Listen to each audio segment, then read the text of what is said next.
Chief. Just to go ahead and get started, in the thinking back just on January 6th, I know you weren't in charge then. Obviously, there was a clear failure of the leadership of the U.S. Capitol Police. That day was a shameful day on this country, on all grounds. But there was a clear failure in the ability to protect the members of Congress and the Capitol. It's been clearly documented while leadership failed, they failed also to share intelligence. Information beforehand and did not work with rank and file officers once the rioting commenced.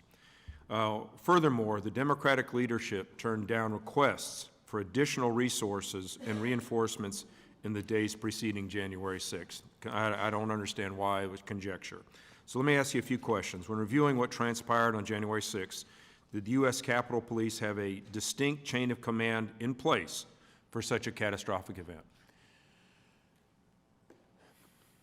You said there were leadership failures. There were absolutely leadership failures. There were communication failures. There were failures of operational planning, intelligence failures. There is plenty of blame to go around in terms of the failures. And I think that when we talk about the leadership failures, you can't just say, oh, the chief. Now, the chief is ultimately responsible. I'm just trying to, there were chain of command, there were rank and file, there was just a complete entire programmatic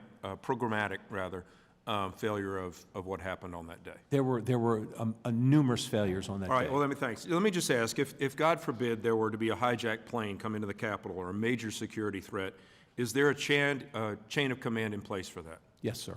All right, it's enacted, and everybody, rank and file, understands that chain of command. There's certainly, plans are communicated, intelligence is communicated. Everybody in the organization is aware of the planning that we're doing, and would be the information would be shared with them. Was there ever a command on January 6th given to fall back? I don't know the answer to that question. All right. Hopefully we can just maybe find that out one day. There's a lot of conjecture as to the actual federal presence on the Capitol on January 6th. Reports of federal law enforcement officers being embedded in the crowd. It's known that various federal departments and agencies responded to the events of January 6th in a variety of ways. To your understanding, were there any federal officers authorized by the U.S. Capitol Police to be operating on the grounds that day? I have no knowledge of that. All right. Can you find that out? I will do my best to find it out. That's all I'm asking for. Yeah.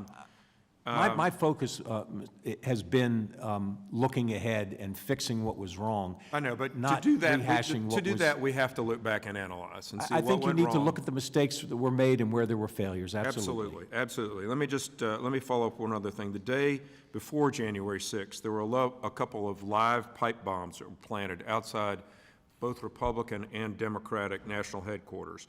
The individual responsible has remained at large and has eluded law enforcement.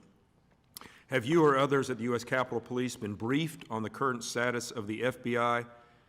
I hesitate even to say the FBI today, given what happened yesterday, an ATF investigation into the attempted bombings on January 6th? I'm aware that it's still an active investigation. When new information is determined, it's shared with us, yes. Have you received any update recently? Not recently, no. Not recently.